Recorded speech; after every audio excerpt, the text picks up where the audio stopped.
Bon, je vais essayer de pas m'énerver quand je vais en parler. Yo, c'est Haru, et aujourd'hui, on parle de Karakuri Circus.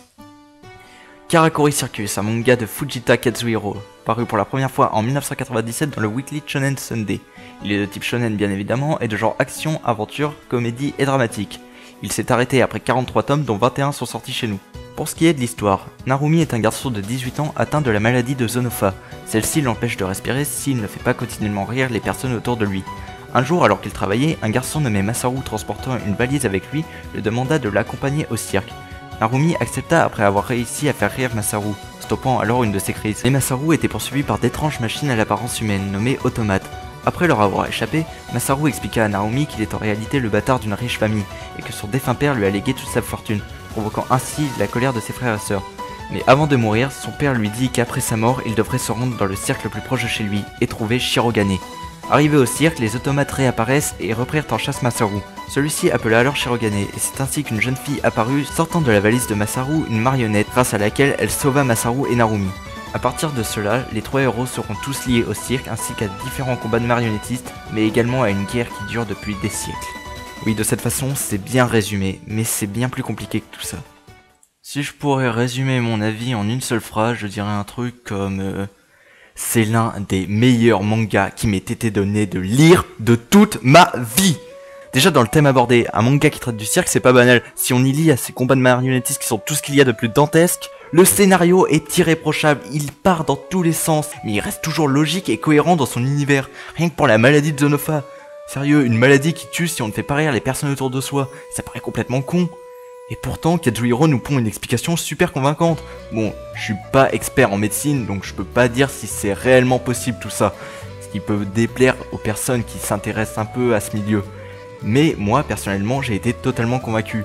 Ce manga touche aussi à la mécanique, l'alchimie, la philosophie et toutes ces sciences s'accordent parfaitement dans l'univers.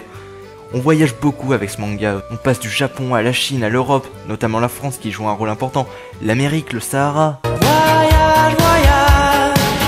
Bon, pour ce qui est des personnages, le manga va bien sûr tourner autour des trois personnages principaux.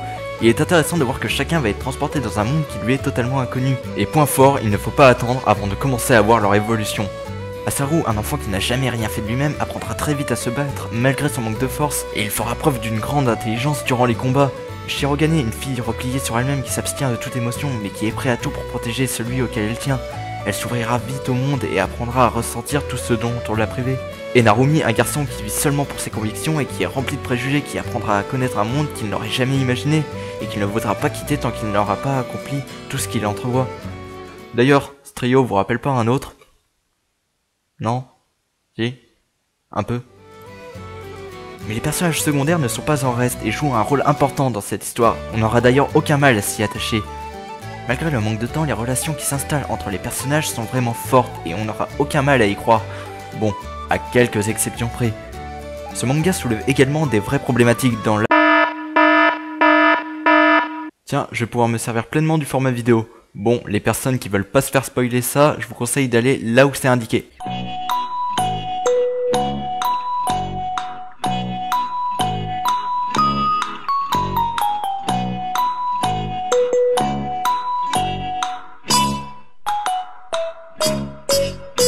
On comprendra vite alors que les divers affrontements mènent à une guerre entre les automates et les Shirogane. Et c'est là que c'est vraiment intéressant, les automates n'ont été créés que dans un but, qui représente le sens de leur vie.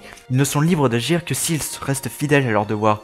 Du coup, ils sont dans la possibilité de se remettre en question, car ils n'ont pas la vision du bien et du mal, ni même de conscience propre. Ils agissent comme des monstres, mais ils sont dans la possibilité de faire autrement puisqu'ils sont le fruit de la démence humaine. Avoir des antagonistes qui ne font pas le mal seulement pour faire le mal, mais qui doivent faire seulement ce qu'ils doivent faire, arrive à nous faire poser de nombreuses questions et nous empêche de leur en vouloir totalement. Et de l'autre côté, les Shirogane qui, eux, ont renoncé à toutes leurs émotions pour accomplir leur quête. Malgré qu'ils aient fait le choix d'y participer, ils sont tout aussi prisonniers que les automates et ne peuvent pas quitter le champ de bataille. C'est vrai que c'est courant dans les mangas de voir une opposition entre deux clans différents mais semblables entre eux. Mais voir que les deux clans sont privés de liberté et ne peuvent pas prendre de recul sur eux-mêmes, c'est beaucoup moins vu.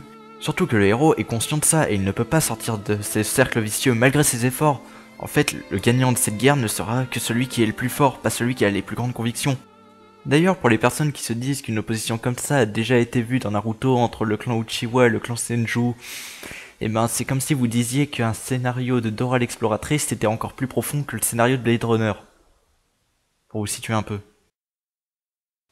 C'est bon, le spoil est terminé, vous pouvez reprendre votre vidéo tranquillement. Bon, maintenant on va s'attaquer au dessin et j'ai un avis assez partagé.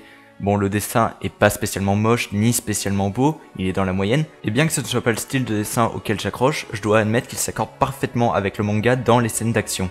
Maintenant, il y en a quelques-uns qui doivent se demander, mais si j'aime tellement ce manga, pourquoi j'ai dit que ça m'énervait? Eh bien, c'est tout simple, non, ce n'est pas parce qu'il n'a pas eu d'animé, ce que je trouve déjà assez dommage, mais c'est parce que Delcourt a arrêté sa publication en France. C'est un vrai calvaire de ne connaître que la moitié de ce manga, alors que le scénario commençait à lancer déjà de nouvelles pistes qui étaient vraiment intéressantes. Je sais que Delcourt a dû arrêter à cause de la manque des ventes. Je sais aussi qu'ils ont essayé de changer le format des livres pour essayer de remonter les ventes. Mais c'est tout de même horrible si vous le lisiez jusque là où je me suis arrêté et que vous savez que vous ne connaîtriez pas la suite, eh bien vous réagirez un peu comme...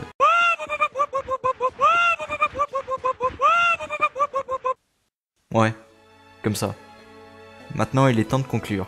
D'habitude, quand mes critiques sont assez positives, je vous encourage à lire ou à regarder, mais là, pour une fois, je vais faire autrement. Je vais carrément vous ordonner de le lire, car il ne faut vraiment pas passer à côté de ça. Et une fois que ce sera fait, sans doute que moi, vous allez commencer à espérer une réédition de ce manga, ou un effort d'une team de Scantran. Allez, c'était Haru, salut!